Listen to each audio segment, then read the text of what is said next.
आमतौर पर प्याज आंसू निकाल देता है, कभी दाम बढ़ने से तो कभी काटने पर। लेकिन इस बार प्याज किसानों की आंखों में खुशी के आंसू लाया है। कारण है प्याज की बम्पर फसल। सुंदरबनी के बजवाल क्षेत्र में इस बार 3 कनाल में प्याज की 60 क्विंटल पैदावार ली गई है।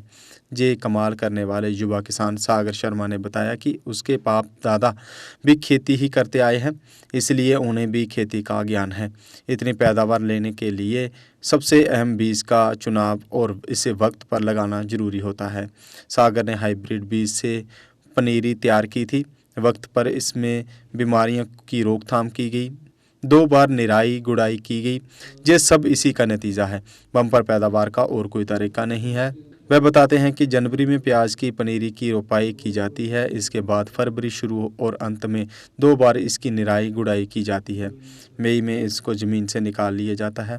उसके पास 5 कनाल ज़मीन है जिससे वह परिवार का खर्च चलाते हैं। इसी ज़मीन में वह गोभी और सब्जी की अन्य फसलें भी लगाते हैं। वह अपनी फसल की मार्केटिंग खुद करते हैं। इसके चलते इलाके के लोगों को पता है कि उनके पास क्या क्या फसल होती है। वह बताते हैं कि लोग घर से उनके उगाए गए उत्पाद खरीद कर ले जाते हैं। आप सब दर्शकों को मेरा प्रणाम। आपको बता दें कि आज हम आपको एक युवा फार्मर से मिलाएंगे जो एमए ग्रेजुएट हैं और जिन्होंने लगभग इस साल 60 से 70 क्विंटल के बीच जो है प्याज की फसल जो है वो कमाई है। हमारे साथ वो इस समय बातचीत करने के लिए मौजूद हैं। सुंदरबनी की पंचायत बजवाल गांव जोगी नाला के अंदर रहते हैं। इन्होंने ग्रेजुएशन और एमए करने के बाद जो है काफ़ी नौकरियों में जो है उन्होंने अप्लाई किया, आखिरकार नहीं नौकरी मिली। लेकिन युवा जो हैं वो थक हार कर बैठ जाते हैं और फिर अपना माथा पीटते हैं और कोई गलत नशे की आदत में चले जाते हैं, कुछ सुसाइड कर लेते हैं। लेकिन सागर जी एक उनके लिए प्रेरणा का स्रोत है, जिन्होंने लगभग 60 से 70 क्विंटल के बीच जो है प्याज की फसल कमाई। और उसके बाद जो है आप देख रहे हैं पीछे कि करेले की फसल और कद्दू की फसल जो है लगभग तैयार है और लगभग जो सालाना 4 से 5 लाख रुपया जो है वो कमाई करते हैं। युवाओं के लिए एक प्रेरणा का स्रोत हैं। आज हम उनसे खास बातचीत करेंगे कि कितनी मेहनत और कितनी लगन से काम करने के बाद और किस तरीके का एग्रीकल्चर की तरफ से उनको सहयोग मिला। मैं आपको ये बताना चाहता हूँ कि युवाओं के लिए सागर जी एक रोज़गार की दिशा में जो बढ़ रहे हैं आगे, ये प्रेरणा स्रोत हैं। ये प्रधानमंत्री जी का जो हमारा लक्ष्य है कि इनकम डबल, मैं कह रहा हूँ कि सागर जी को देखकर लगता है कि इनकी इनकम 4 गुना बढ़ेगी जिस हिसाब से ये काम कर रहे हैं। और एग्रीकल्चर डिपार्टमेंट के साथ मिलकर ये चलते हैं।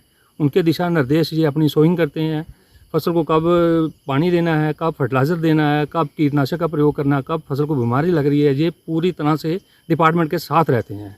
और डिपार्टमेंट भी इनके साथ पूरी तरह से चलता है और जल्दी से जल्दी इनके खेत तक पहुंचने की कोशिश करता है, जिसका नतीजा ये निकला कि इन्होंने 60 से 65 क्विंटल तक प्याज की उपज हासिल की है। और जैसे ही इनका प्याज अभी खेत में ही था, इसके बीच ही इन्होंने अपना कुकर बीट्स कद्दू करेले की बेलें भी तैयार कर ली। जैसे ही प्याज बाहर आया तो इनकी कद्दू करेले की फसल भी मार्केट में जाने के लिए पूरी तरह से अब आप देखोगे बिल्कुल तैयार है। और सागर जी एक ऐसे ही हमारे काफ़ी किसान भी और भी हैं, लेकिन सागर जी भी उनमें से हैं कि जिनका सब्जी मंडी में रोज़ सब्जी जो है मतलब 1 टोकरी 10 टोकरी 5 टोकरी ज़रूर पहुंचेगी। 365 दिन ये मंडी में जाते हैं और मंडी से पैसे ये घर लाते हैं। तो इनको देखकर मैं ये सोचता हूँ कि बाकी युवाओं को भी आगे आना चाहिए और पूरी तरह से एग्रीकल्चर को अडॉप्ट करना चाहिए। एग्रीकल्चर डिपार्टमेंट के साथ मिलकर चलना चाहिए कि कब कैसा कौन सा समय बीज लगाना है, कौन सा बीज की कौन सी वैरायटी लगानी है जो इनको ज़्यादा से ज़्यादा उपज दे सके। तो उस हिसाब से सागर जी डिपार्टमेंट के साथ बिल्कुल खरे चलते हैं और डिपार्टमेंट को भी इनसे काफ़ी होप्स हैं और हमें भी इनको देखकर अच्छा लगता है। जब हम इनके भी फील्ड में आते हैं तो इनकी फसल को देखकर हमारा भी मन बहुत खुश होता है। हम भी चाहते हैं कि बाकी युवा भी जो कह रहे हैं कि खेतीबाड़ी में इनकम कम है, पैसे नहीं है, घाटा होता है, ऐसी बात बिल्कुल नहीं है। सिर्फ है कि डिपार्टमेंट के साथ ताउन बनाकर चलें, वो डिपार्टमेंट की राय के साथ वो चलें तो यकीनन उनकी इनकम जो है 2 गुना नहीं 4 गुना बढ़ जाएगी। मैं फार्मिंग आगे भी करता था, लेकिन इस बार जो है मैंने फार्मिंग में 60 से 65 क्विंटल के बीच भी मैंने प्याज का उत्पाद किया इस बार मैंने जी। तो इस बार अच्छी रही सभी की, लेकिन मैं सभी फार्मर से कहना चाहता हूँ कि फार्मिंग में आएँ, और फार्मिंग एग्रीकल्चर में आएँ, एग्रीकल्चर डिपार्टमेंट से जुड़ें, उनसे तकनीक हासिल करें और आप फार्मिंग या अपनी आय को दुगना करने का अच्छा प्लेटफॉर्म है ये, और अपनी आय को दुगनी कर सकते हैं। डिपार्टमेंट ने हमें बार बीच बीच में जब हमें उनकी ज़रूरत पड़ती है तो हम उनके कॉल करते हैं या कनेक्ट करते हैं, तो वो हमारे यहाँ मदद करते हैं, जैसे दवाइयाँ वगैरह बताते हैं कैसे करनी है, तो सिंचाई तक का टाइम पे बताते हैं, वो हम करते हैं वे। जी ये नहीं, मैं अपने हिसाब से मैंने लगाया था, ये प्याज के बीज में लगाया था मैंने। अच्छा। हाँ, प्याज जब निकालने के टाइम आया था उसके 10-20 दिन पहले मैंने लगा दिया था बीज में, तो एग्रीकल्चर वाले जो हैं उन्होंने बताया था थोड़ा बहुत कि बीच में आप लगा दो, तो मैंने उसी के बीच में लगा दिया था डिस्टेंस मेंटेन करके, तो आज वो तैयार है मेरा। जी गाइडेंस की ज़रूरत भी है, मेहनत तो लगेगी, कोई भी काम करेंगे मेहनत तो लगेगी, गाइडेंस की ज़रूरत तो है ही है। घटिया क्वालिटी का बीज लेते हैं जो बाज़ार से लेंगे, किसी से के साथ सलाह मशवरा वो करेंगे नहीं तो ऐसा ही होगा। एग्रीकल्चर के जो फील्ड ऑफिसर होते हैं उनसे वो ना मिलें, कहीं ना कहीं बार उनको आगे पीछे परेशानी हो तो कहीं ना एग्रीकल्चर ऑफिस में जा कर के पता करें कौन सा बीज लगाना है, किस टाइम पे लगाना है, तो वो बता देंगे आपको, और उससे आपकी फसल अच्छी होगी। ऐसा हो ही नहीं सकता कि फसल अच्छी ना हो।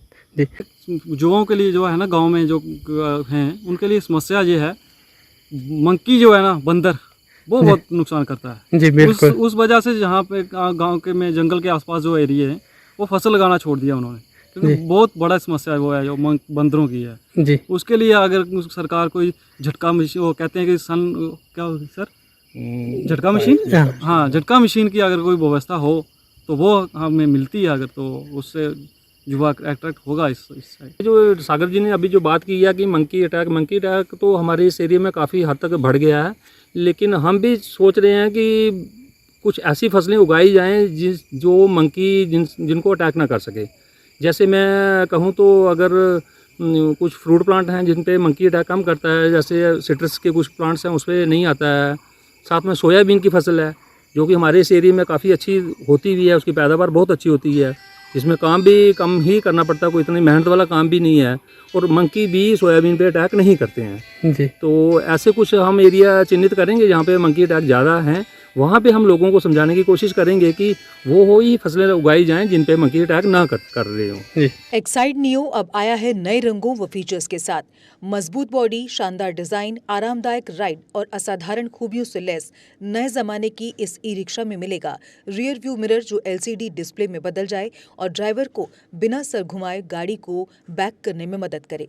इस तकनीक में पहली बार पीछे कैमरा लगाकर ये अनूठी विशेषता प्रदान की गई है।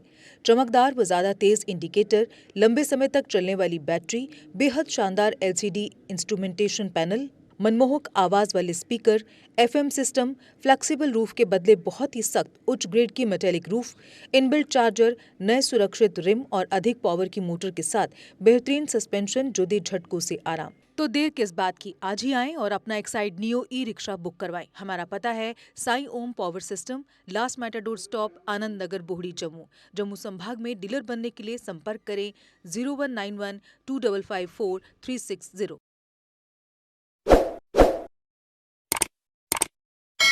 जम्मू कश्मीर की खबरों के लिए जुड़े रहिए GK अपडेट के साथ।